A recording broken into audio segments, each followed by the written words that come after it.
So here we are moving on to chapter 6, which is talking about composite functions, inverse functions, combining different functions together. So we're going to start with 6.1, but we're going to backtrack a little bit to 3.1, which is just some basic operations with functions. So you're going to want this worksheet that is posted in Blackboard, I think, to follow along, because I didn't want us to have to write all this stuff out, because it is pretty basic. So if you have two functions, f and g, you can create the sum of the two functions, f plus g. So f plus g of x is just the f function plus the g function. Like I said, pretty basic. Then you also have the difference. You can create a new function by subtracting the two functions. You also will want to think about the domain of each of these, and when we do an example, it'll be a little easier to see how it works. So it does give you information on the domain for each part. So let's read that over. The domain of f plus g consists of the numbers of x that are in the domains of both f and g. So if you have a restricted domain on f and g is all real numbers, when you put those together, that restriction from f will restrict your final answer. Okay. Next is the product. And so, of course, that would be two functions multiplied together. And the domain of f times g is the numbers that are in the domains of both f and g again. So same rules for the domains. And then we have the domain, the quotient, f divided by g. Okay, that one does have a special caveat. So f divided by g would be f of x divided by g of x, but the g of x cannot equal 0 because you couldn't have 0 in the denominator. So take a look at the domain for that one is the one you have to sometimes think about. The domain of f divided by g consists of the numbers x, for which g does not equal 0, and that are in the domains of both f and g. Okay. So let's do an example of this just to see how it all works. And we're looking right here at f 1 over x plus 2, and g is x divided by x minus 1.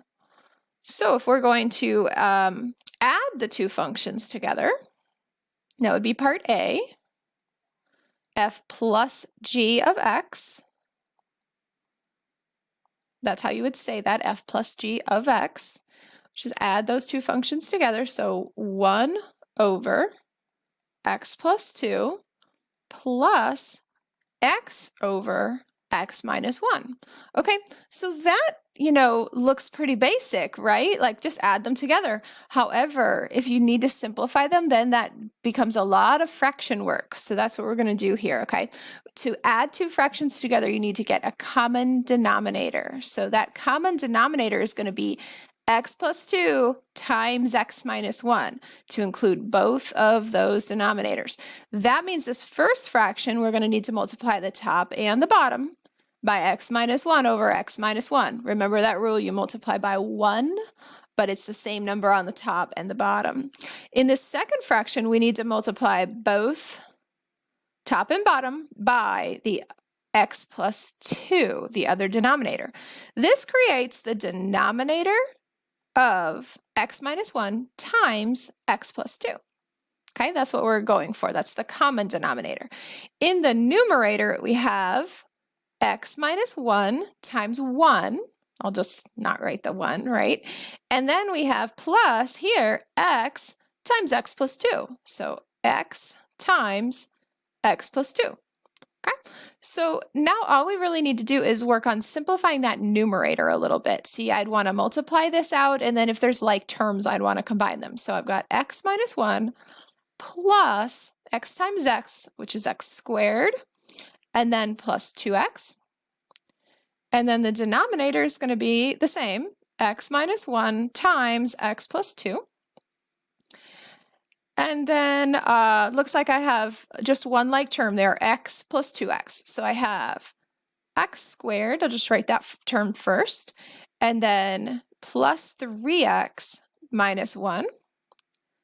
Okay, and then on the bottom, I can multiply those out, or I can leave them as, leave them separated. I'll just FOIL it out just so we can look at it that way. So that's x squared, and then the outer is plus 2x, and the inner is minus x. So that's plus x, and then minus 2. Okay, I did that actually so that you could see, here's the answer. Now, you can't just start dividing out x squared over x squared now, okay? That doesn't work that way because these are added together. So the whole thing would have to be the same on the top and the bottom, not just each individual term, okay? So this is our final answer. And remember, we're also going to find the domain. So the domain of f and the domain of g. Let's write those up here because I'm going to run out of room otherwise. So the domain of f of x, okay, notice that x plus 2 in the denominator cannot equal 0. So x cannot equal negative 2. X cannot equal negative 2. The domain of g of x, so x minus 1, we're only looking at the denominator, so x cannot equal the number 1. Okay, so the domain of those two combined then, you can see it right here, right, in this form. So our domain for our answer of f plus g would be x cannot equal 1 or negative 2. Oops. Okay, let me scoot that over a little bit.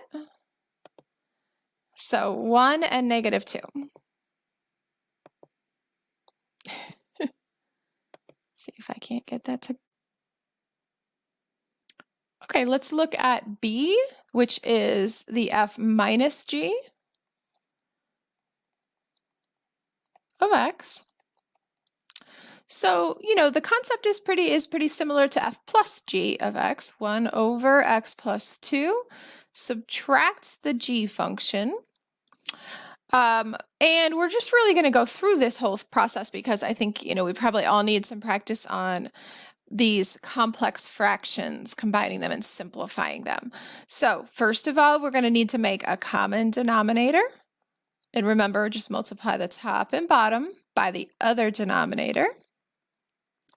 Okay, so that, if we simplify, is going to be, the denominator is that x minus 1 times x plus 2. The numerator is x minus 1 times 1 minus x times x plus 2. Okay, so similar to the first one, except when we do, it's going to be negative x times those terms. So just be careful of the sign. So this is x minus 1 minus, x squared minus x squared. There we go. And then minus 2x. That's probably the only difference in the whole problem. X minus 1 times x plus 2. Okay, so simplifying this numerator, I'm getting negative x squared. X minus 2x is minus x, and then minus 1. And then on the bottom, I could multiply that out again and leave it. I think it should be the same exact thing. And then also the domain is the same.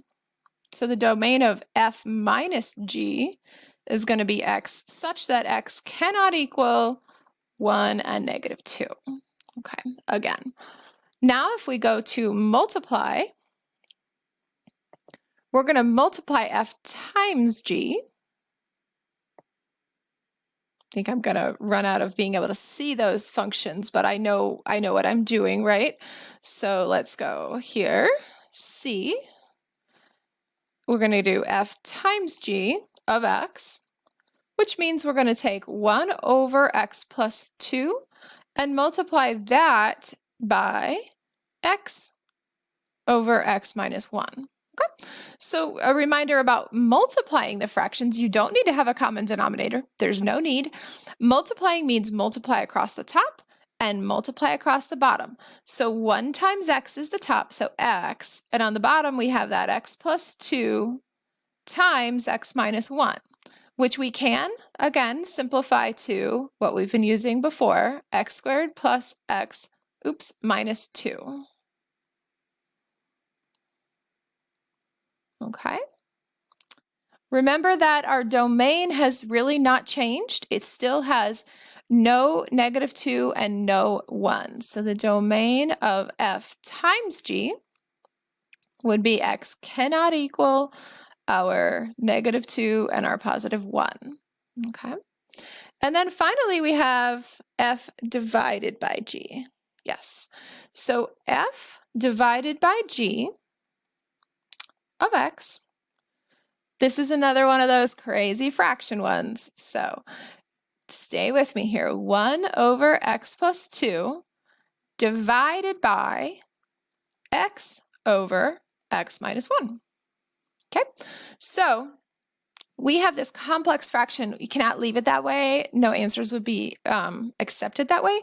So let's think about what dividing a fraction means, right? It means we could multiply by the reciprocal of the second fraction, okay? So 1 over x plus 2 stays the same. My daughter in 6th grade just learned something called keep, change, flip. Keep, KCF. I always think of KFC chicken, and that's the wrong order. Keep, change, flip. So keep is the first fraction. Change the sign from divide to multiply, and then f is the flip, so flip the second fraction. I kind of like that. It's like the new thing, I guess. All right, now that we are multiplying, just follow the rule for multiplication. Multiply across the top, multiply across the bottom. So 1 times x minus 1, and then x times x plus 2. Okay, let's simplify that a little and see what we can do. So x minus 1 on the top, and then we want to multiply x squared plus 2x. Yeah, that's all. Okay, now remember, when we divide, we need to take out, for the domain of f divided by g, is the domain of f and the domain of g, right? But also we can't have anything that denominator. In the final answer, we can't have that denominator equal 0. Okay, so there's actually, I think, one more thing we have to take out. So the domain, first of all, to divide, we cannot have x cannot equal -2 and 1. Still, okay, same old, same old. But now look at the denominator here. The easiest place to look is right here, I think, before we multiply it out. We already took care of the -2, but here we have x. So x cannot equal 0, right? Because then that would make that denominator 0 for our final answer. Notice that would be 0 squared plus 0, so 0. Okay,